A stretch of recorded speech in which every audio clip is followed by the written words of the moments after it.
Merhaba sevimli izleyiciler. Ben Leyla Pənahlı. Sizlerle görüşe geldim. Birinci hissede Satürn gezegeni hakkında konuşmuştum. 6 burcu hepsini söyledim. Size neler olacak, ne olmayacak, neden kendinizi korumalısınız. Ve şimdi artık ikinci hisse geride kalan 6 burç hakkında anlatacağım. Satürn gezegeni Koç burcunda Mayıs ayının 25'inden 26'sına geçen gece Koç burcuna Satürn gezegeni dahil oluyor ve her burçta hangi evde nasıl kendini gösterecek ve sizi nasıl etkileyecek onu ben size anlatacağım. Ve eğer birinci hisseni izleyenler varsa onlar biliyorlar ki Satürn gezegeni hakkında ben biraz anlattım bir giriş olarak ve şimdi de biraz anlatmak istiyorum. Satürn gezegeni her burçta 2,5 sene oluyor ve 12 burcu dairesi tamamlanıyor 28,5 seneye. Ve demek ki neredeyse ortalama 28,5, 29,5 ve 30 olarak götürülüyor ve 30 sene önceki Satürn gezegeni Koç burcunda nasıl etkisini yapmıştı sizin burca dair, yani her burcu anlattım. Şimdi de başlayacağım, artık terazi burcunda kalmıştık. Terazi burcu ve yükselen teraziler. Sizde 7. evde olacak Satürn gezegeni ve o öz etkisini demek 2,5 sene sizin karşılıklı münasebetler ve iş ortamında sizin biznes ortağınızla, sizin sevdiğiniz insanla, sizin beraber iş gördüğünüz insan, patron ve ortağınızla nasıl kendinizi yani beraber çalışarak nasıl kendinizi göstereceksiniz, o konuda Satürn biraz sizden ciddilik isteyecek. Neden? Çünkü Satürn tüm gezegenlerin bir öğretmenidir. Satürn tüm gezegenlerin bir dede olarak, bir baba olarak, bir aksakkal olarak gösterilir Satürn. Satürn'ün öz bir ciddiliği var. Satürn insanı çerçeveye salıyor ve söylüyor ki şu çerçeveden sakın kenara çıkma. Mesela Jüpiter gezegeni bir eve girdikte orada bolluğu, her şeyi artırır, fazlasıyla getiriyor. O Noel Baba gibi gezegenlerin Noel Babasıdır. En büyük gezegen Jüpiter gezegeni ve ondan sonra Satürn gezegeni de, o da büyük gezegendi ama o her şeyi kısıtlıyor ve insanı hayatta bir imtihan ediyor. Ve sevimli teraziler, sizi de şu alanda sizi imtihan edecek. Sizi sevdiğiniz insanla imtihan edecek. Sizi ilk defa aşık olmak.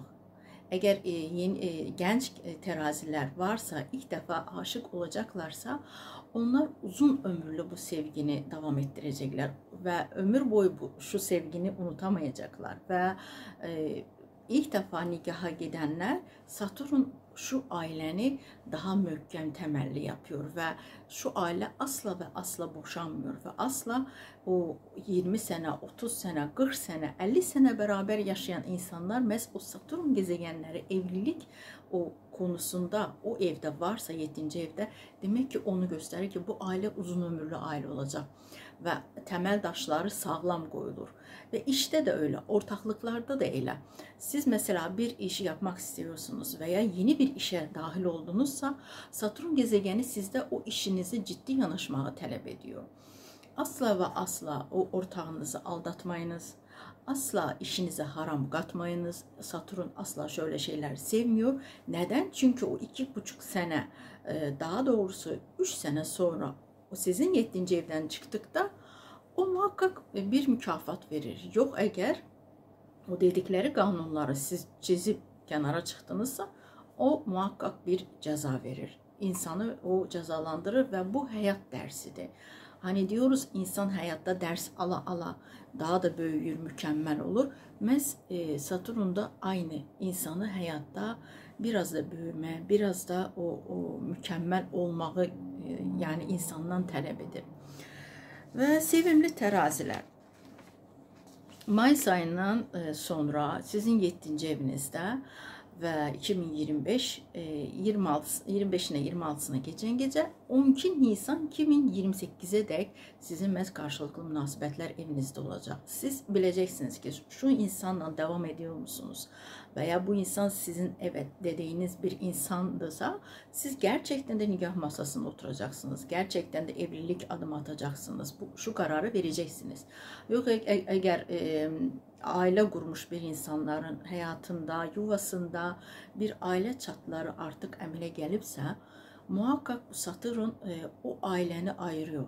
O aile boşanmaya məhkumdur. Yani 3 sene boyunca bir dava açılacak. 3 sene boyunca, yani uzun süre sürecek şu dava, ayrılık boşanma davası ve 7. ev hem de sevgiden əlavə bir düşmanlık evidir. Ve siz Satürn gezegeni size bir iki düşman belə verebilir. Neden? Çünkü bu boşanma davası olacak. Aileler birbirlerine küsür olacaklar. Ve işinizde, ortağınızda, biznesde elə insan ortaklığı yani ben artık seninle işe çalışmak istemiyorum. Yani ortaklığımızı ayırıyoruz. Yani bu düşmanlığa belə getirip çıkarabilir. Şöyle bir şeyler olabilir. Ve evladın, bebeğin dünyaya gelişi ve Satürn insana fazla çalışmağı veriyor. Fazlasıyla çalışıyorsun. Ve eğer orada siz bir business kurursunuzsa 3 sene boyunca muhakkak fazlasıyla bir kişi değil de sanki bir 5 kişinin yerine çalışmalı olacaksınız ki kendi ayaklarınız üzerinde durmak ve o biznesi yönetmek ve o biznesin artık siz o ağacın behresini gördüğünüz gibi siz o biznesi artık behresini 2,5 seneden sonra bu Satürn sizin 7. ev çıktıktan sonra size o hediyeni verir, o mükafatı verir ve behresini görmeye başlıyorsunuz. Biznes artık büyümeye başlayır. Artık o necə deyərlər, temel daşlarını sağlam koyduğunuz için ve fazlasıyla çalıştığınız için tabii ki de siz o mükafatı göreceksiniz. Miras konular olabilir. Olabilsin ki size miras olsun. Bu sizin karşı taraf kocanızdan miras kalabilir. Yani miras da beklenmedik size Satürn miras da verebilir. Şöyle bir şeyler olabilir. Ve söylediğim gibi sevimli teraziler ve unutmayın ki Satürn insandan büyük bir imtihan ettiği için her bir zorluktan sonra, her bir acılardan sonra, her bir o karanlık geziden sonra muhakkak bir güneş var. Işıklı, aydınlı günler var. Ve siz bu 2,5 sene imtihan olunduğundan sonra yani hayatta artık Satürn size mükafat olarak ettiğiniz emeğin zəhmətini, o bəhrəsini görməyi sizə hediye edecek. Kanalıma abone olmayı unutmayın sevimli teraziler. Sağ olun, Allah amanında. Keçək akreplərə. Akreplər ve yükselen burcu olan akreplər. Sevimli akreplər, 2,5 sene boyunca artık Satürn gezegeni Mayıs'ın 25'inden 26'sına geçen gece 2025 yılında sizin Koç burcunda geçiyor 6. evinize. Bu sizin sağlık durumunuz evidir, günlük yaptığınız işler evidir ve burada Satürn size neleri verecek veya o da neleri kısıtlayacak.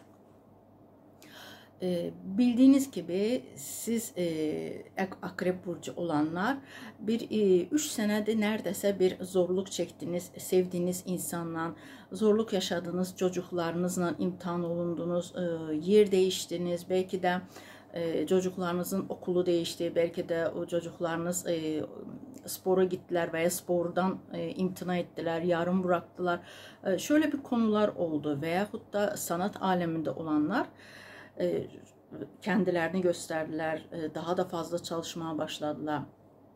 Yani sevdiğiniz insanla bazı sıkıntılar yaşadınız. Ama şimdi sizin günlük yapacağınız işlerde biraz zorluklar olacak. Neden? Söylediğim gibi Satürn insanı fazla çalıştırır. Bir kişi değil de 5 kişinin yerine, 2-3 kişinin yerine, yani gücünüz yettiği kadar fazla mesai çalışabilirsiniz. Fazla işten əlavə başqa bir işlə məşğul ola bilirsiniz. Və ya sizin bir hamiləlik dövrünüz olacaq. Çünki orada sağlığınız söz konusu olacaq. Gənc akreblər, ola bilsin ki, siz bir anne oldunuz və hamiləlik dövrü, doktorlara git gəl, ilaçları kabul et və sonra uykusuz geceler, yani anne günün 24 saatini her zaman yani çalışıyor, çocuğuna bakıyor ve şu süre boyunca yani annenin izni olmuyor, izin günü olmuyor. Anne için her gün çalışmaktır. Sabahtan akşama dek ve akşamdan səhərə dek çocuğu büyütmek ve çalışın ki size yardım edecek bir insanı yanınızda, yani bebeğe bakacak ve sizin ev işlerinize yardım edecek ele güvenli bir insan yanınıza alasınız ki fazla enerji, fazla gücünüzü yani tüketmeyesiniz. Neden? Çünkü burada hem de sizin günlük yapacağınız işten əlavə sizin sağlık durumunuz söz konusu olacak. Veya sizin anneniz, babanız sizinle beraber yaşayırsa, siz onların sağlıklarıyla yani doktora gitgeller olacak, fazlasıyla onlara ilgi göstereceksiniz. Onların ilaçları zamanında kabul etmek veya siz öz anne babanızdan işinizle ilgili uzakta olacaksınız ve olabilsin sizi başka bir memlekete, başka bir yere ezamiyete göndersinler veya siz orada 3 sene boyunca anne babadan uzakta olarak siz çalışmaya başlayacaksınız. Şöyle bir ortam olabilir sevimli akrepler. Ve sağlık durumu söyledim. Saturn gezegeni esasen bu kemiklere aittir. Çene, diş organlarını insanda çeneni ve dişleri gösteriyor. Belki de siz 2,5 sene boyunca dişlerinizi muayene ettirmeye başlayacaksınız. Ondan dolayı doktora gitgeller olacak veya annenizin dişlerini veya babanızın dişlerini, şöyle bir şeyler olabilir. Ve ev hayvanları. Siz öz ev hayvanınızı besleyerek onun sağlık durumunda bir sorunlar yaranabilir ve siz onu doktora, baytara getirebileceksiniz. Onun ilaçlarıyla veya onun ameliyatıyla. Hayvandarlıkla meşgul olmak isteyenler ciddi anlamda hayvandarlığa köyde meşgul olacaksınız ve sizin hayvanınız nasıl diyorlar, sizin hayvanınız çoğalacak ve siz eğer o işe başlayacaksınızsa, maldarlıkla başlayacaksınızsa muhakkak siz doktoru getireceksiniz, baytarı getireceksiniz, sizin hayvanlara bakacak, şöyle bir şeyler olacak. Yani günlük mesela rejiminiz değişecek. Her gün yaptığınız rejim olmayacak. Belki de siz geceler çalışmaya başlayacaksınız. Gündüz değil. Mesela günlük minibüse binirdiniz. Artık şimdi metroyla veya siz perivodla işe gideceksiniz. Şu taraftan şu tarafa geçmek için her gün günlük iş rejiminizde belki de kendi arabanız olacak ve artık arabanızla işe git gel olacak. Yani artık minibüse binmeyeceksiniz, metroya binmeyeceksiniz, kendi arabanızla işe git gel olacak. Yani sizin işe gideceğiniz yol değişilecek veya başka bir işe dahil olacaksınız veya kendi işinizi kurmaya başlayacaksınız. Çünkü 6. evde benim günlük yaptığım iş ve orada kendi işinize artık diğer başka bir yoldan gideceksiniz. Başka bir yani vesaire saatlerinde olacak sizin. Yani tamamen günlük rejiminiz değişecek ve burada sizin gıdanız da söz konusu olacak. Muhakkak siz doktorunuzla görüşeceksiniz ve size günlük rejim olarak gıdalanacağınız şeyleri size yazacak, reçete olarak ne olar ne olmaz, neye kabul edersiniz. Belki de siz zayıflamak isteyeceksiniz, bir estetik ameliyat yaptıracaksınız, şunlar olabilir. Belki de normal bir spor günlük yaparak siz zayıflayacaksınız. Yani Satürn biraz insanın kilosunu alır, insanı zayıflatır. Mesela Jüpiter neye dokunduysa büyütüyor, çoğaltıyor ama Satürn tam eksine zayıflatıyor. Yani istediğiniz o formanı size verebilir. Yani kilolu insan zayıflayabilir. Bak şöyle bir şeyler olacak. Ve dediğim gibi siz muhakkak iş yaparken çalışın, yanınızda bir size yardım edecek insan, yani ister evdə çocuğunuza baxmağa və yaxud da sizin ev işləri yardım edecek bir insanı siz yanınızda muhakkak yani olsun ki, neden? Çünkü siz 3 sene boyunca ben hem ev işlerini yaparım, hem işime koştururum, hem kendi biznesimi kururum. Yani o kadar kendinizden yani kurban edeceksiniz her şey için ve sonra siz bunun fesatlarını 3 sene sonra göreceksiniz ki yani keşke bunları ben yapmasaydım, keşke ben yardımcı bir insan yanımda olsaydı, bana yardım eden bir insan olsaydı, destek veren bir insan olsaydı ve faydalanabilseydim. Yani keşkeler dememek için ben size şimdiden yani 3 sene boyunca günlük yapacağınız işte size muhakkak yardım edecek bir insan olmalıdır. Onun desteğini siz görmelisiniz. Bak böyle sevimli akrepler ve yükselen burcu olan akrepler, kanalıma abone olmayı unutmayın. Sağ olun, Allah'a emanet. Böylelikle geçecek yay burcuna. Yay burcu ve yükselen yaylar, Satürn gezegeni Koç burcunda Mayıs'ın 25'ine 26'sına gibi geçecek olacak sizin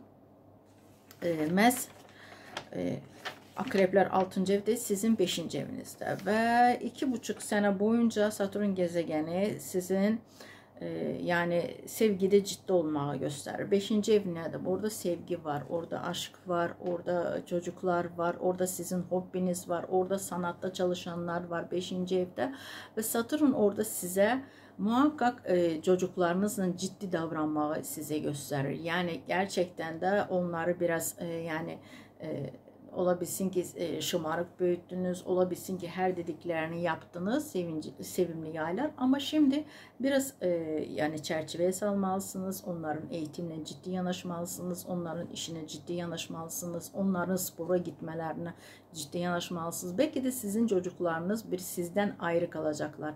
Artık ayrı bir eve çıkacaklar. Yani eğitimle bağlı, üniversiteyle bağlı veya onların işlemelerin, çalışmalarıyla bağlı başka bir memlekete gidebilirler, başka bir yere taşınabilirler. Siz evlatlarınızdan biraz uzakta kalabilirsiniz. Şöyle bir şeyler olabilir. Ama sevgide bu romantik aşklar, sevgi bir evidir 5. ev. Ama orada çalışın ki siz ciddi adım atasınız. Yani sevgide yani yalan olmasın. Ciddi düşünenler bu devam edebilecek 3 sene boyunca ve 3 seneden sonra yani bu 5. evde esasen evlilik olmur. 5. evde esasen sevgili olurlar ve o zaman yani karar verecekler ki evet biz evlenelim veya artık bizim yollarımız ayrılacak. Bu devam edebilmez ve Satürn sakın ve sakın o sevgi üçgeni olur. Onu sevmir. Satürn qətiyyən zinanı sevmir, aldatmağı sevmir, yalanı sevmir və əgər birdən evli olurkən veya belə bir sevgi qətiyyən və Satürn muhakkak bir ceza verir. Muhakkak Satürn bir cezanı verir. Ve Satürn büyük bir dede dediğim gibi, bir baba dediğim gibi, büyük bir aksakkal dediğim gibi bir gezegendi. Ve burada sevgide yaş farkı olacak. Mesela kadından bu sevdiği kişi olabilsin ki 10 yaş, 15 yaş, 20 yaş büyük olsun. Böyle bir aşk yaşanabilir. Veya tam tersine kadından o erkek neredeyse bir 4 yaş, 5 yaş veya 10 yaş tamamen küçük olsun. Böyle bir yaş farkı yani yaşanacak. Satürn böyle de yaş farkı verir. Yani fark yani büyük bir anlamda fark oluyor. İster kadınla ister erkekle yaş farkı oluyor. Ve o yüzden söylüyorum bu sevgi 2,5 sene boyunca bir imtihan olarak, bir sınav olarak yani bu bittikte artık bu sevgi evliliğe doğru gelir veya bu ayrılık sebep olacak. Şöyle bir şeyler. Ve sizin hobbinizde, siz hobbinizde ciddi yanaşsanız siz ondan para kazanabilirsiniz. Ve Satürn bunu size verebilir. Eğer sizin bir herhangi bir hobi olabilir. Yani insanlar farklı farklı bir şeyler, hobi yaratabilirler kendileri için. Bazıları boncuk, bazıları hörgü. Mesela söylüyorum yani erkeklerde bir mobilya yıkma hobisi, herhangi bir hobi olabilir ve ondan siz para kazanabilirsiniz. Ve sanatta olan insanlar sizin fazlasıyla işiniz olacak. Bu artistler olacak, bu sunucular olacak, bu ressamlar, yazarlar, şairler. Yani sizin o kadar fazla işiniz olacak ki belki bir diziye başlayacaksınız. Dizi çekimine size rol verecekler ve orada çalışanlar hepsi sizinle beraber bu dizi 3 sene boyunca çekecek ve her zaman sizin her gün şuna çekilişlere gitmek lazım, bununla meşgul olmak lazım. Yani aşırı sizin işiniz yoğun olacak. Çünkü Satürn'ün söylediğim gibi nerede varsa orada bir yoğunluk verir. Yani fazlasını verir. Yani gücün yettiğinden de fazlasını veriyor Satürn. Ki bakalım sen 2,5 sene boyunca benim bu verdiğim fazlalığı yani çekebileceğim mi? Çektikten sonra o zaman ben sana mükafatını vereceğim. O zaman seni daha da meşhur edeceğim ve daha da sevimli bir insan edeceğim ve daha da akıllı, yani artık hayatta o ayakları üzerinde duran sağlam bir insan yapacağım ben seni. Satürn onu diyor. Ve başka ne var?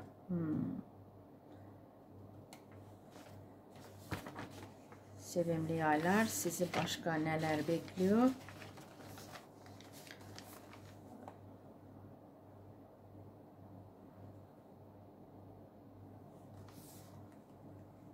Ben burada kaydetmişim yani.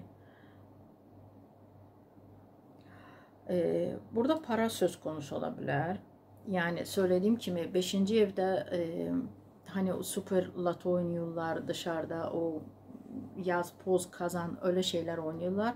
Sakın öyle bir şeyleri oynamayın. Neden? Çünkü 5. ev bu, hem de bu hobi olarak mesela biri her hafta alıyor, pozuyor.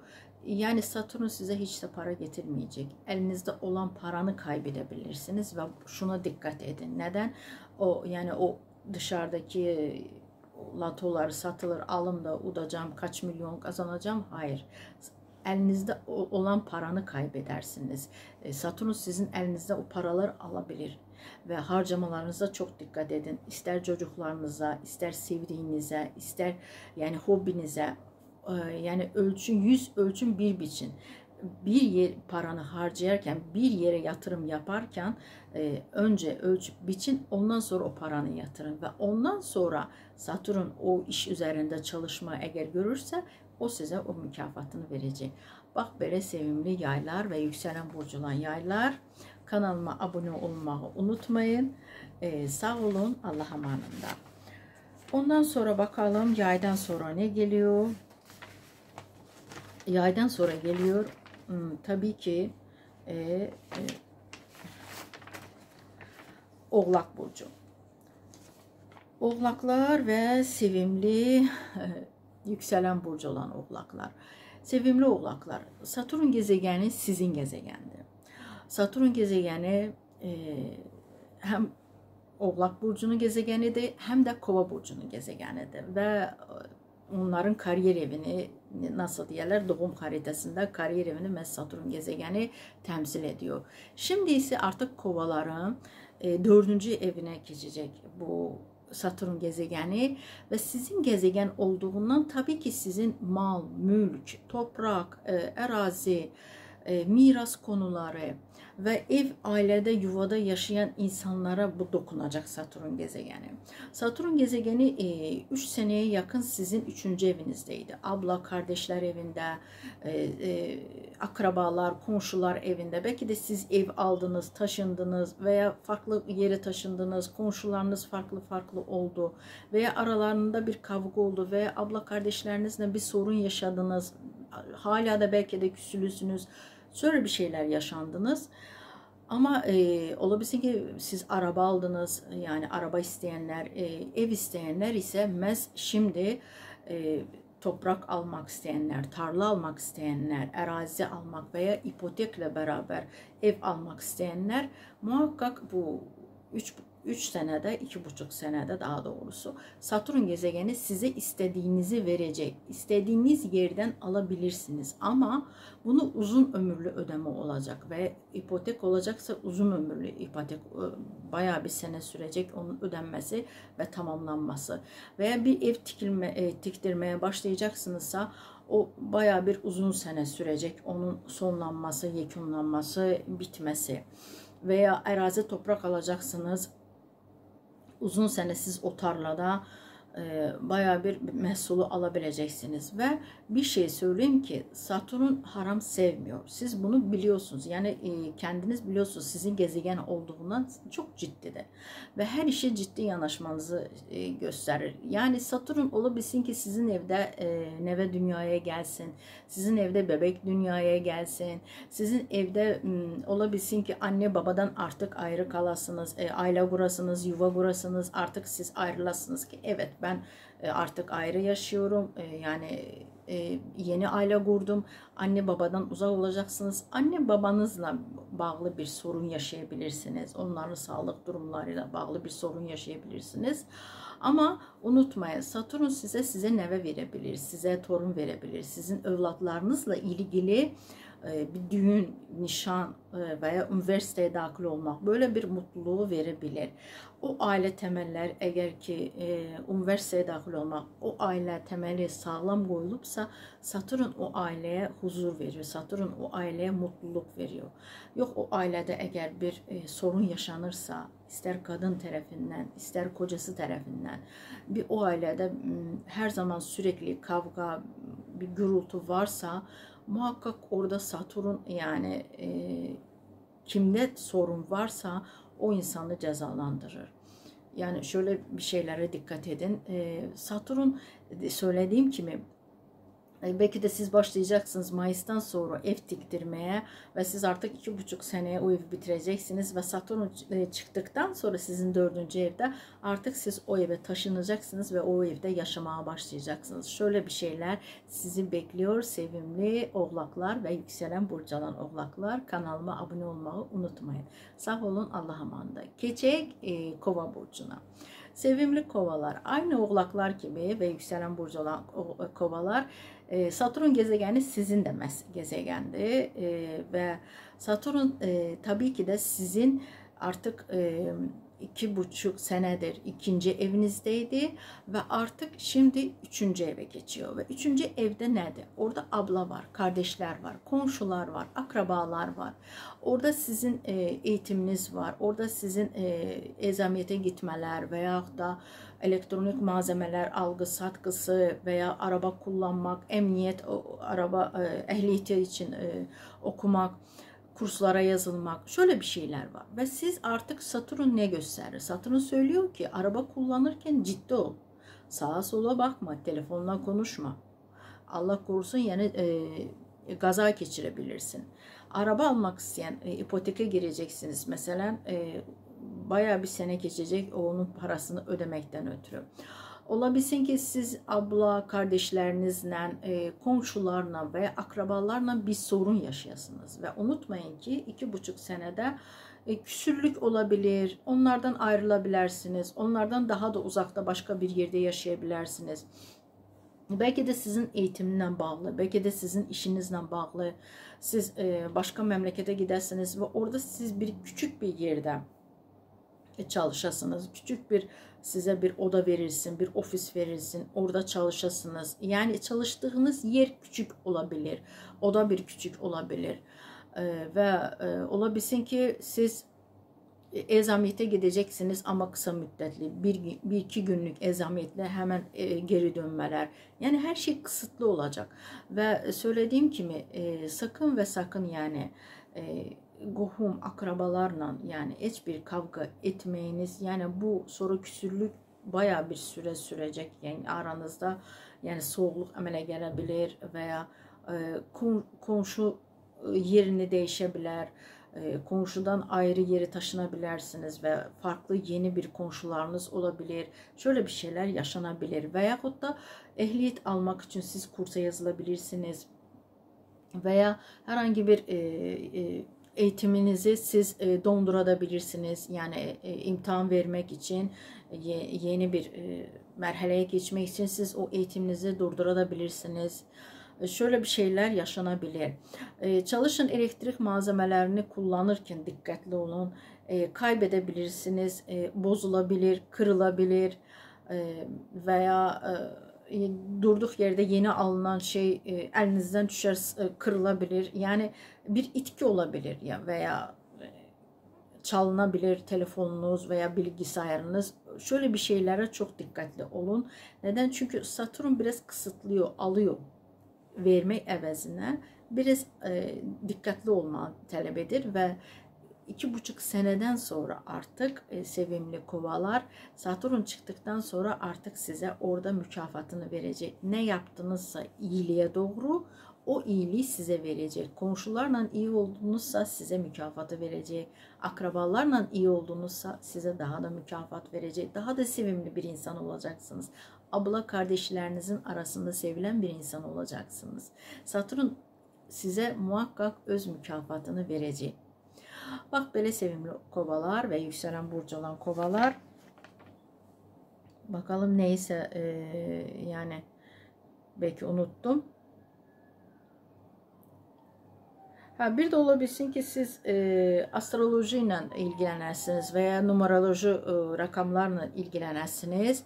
Ve bir şey de söyleyeyim ki aynı durumu siz 30 sene önce 1996 ve 1999 yılları yaşamışsınız ve diğer burçlara da terazilerde, akreplerde, yaylarda, oğlaklarda aynı 30 sene önce yani hayatlarında ne yaşanmışsa onu bir daha ele bir sanki tekraren yaşayacaklar. Ona benzer hadiseler yaşayacaklar ve bu 30 sene insanın hayatında ne kadar olabilir? Yani bir sene bir kere, iki kere veya da 30, 90, 3 kere yaşanabilir. O yüzden yani sizin üçüncü evinizde sevimli kovalar sanki bir döngü var. Bir düşünün 30 sene önce ne olmuştusa aynısını ona benzerlerini siz bu 2,5 senede yaşayabilirsiniz. Çok dikkatli olun.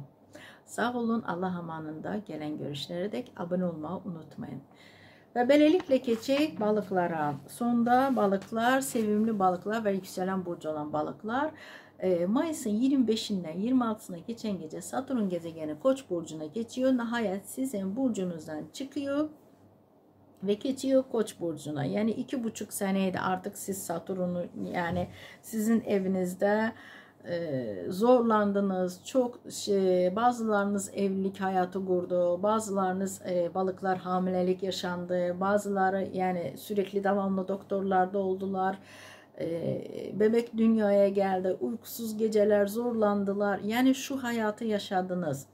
Ve sizin bazıları diyet sakladı, zayıfladı. Gerçekten de balıklar çok mücadele ettiniz, işi kaybettiniz, çok iş aradınız. Bazı çok yani imtihan etti Satürn sizi. Sizin burcunuzdaydı.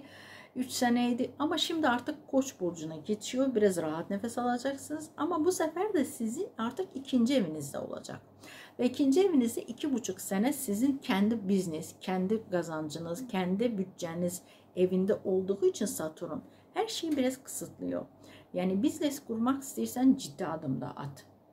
Ve yani ben bu işi yaparım ve ben bu işe kadirim, ben şunu yapacağım diyersinizse evet Satürn o zaman diyor eyvallah çalış.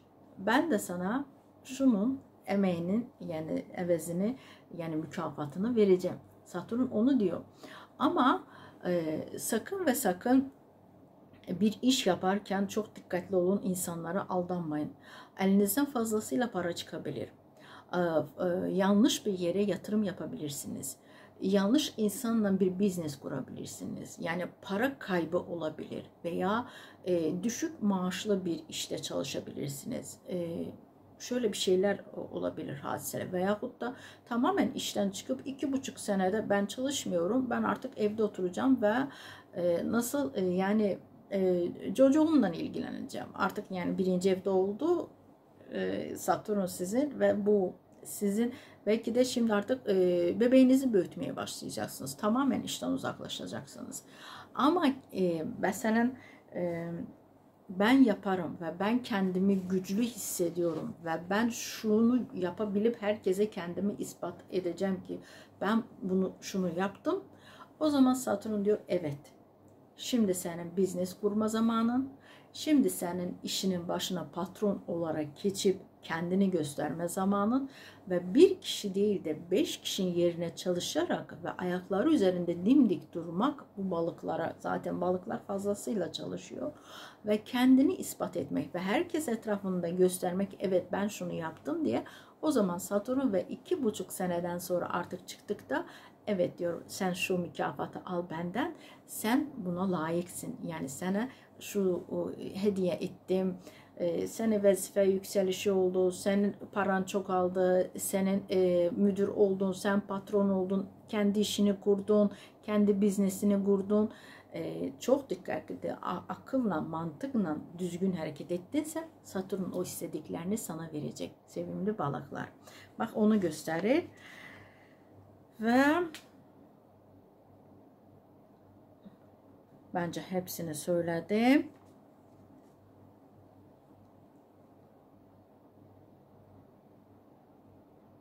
Evet, ben hepsini söylemişim. Unutmadığım bir şey yok. Sevimli balıklar ve yükselen burcu olan balıklar. Umarım Satürn size uğur getirir. İşinizde, kariyerinizde, kendi bütçenizde size yani öz hediyesiyle gelir Satürn.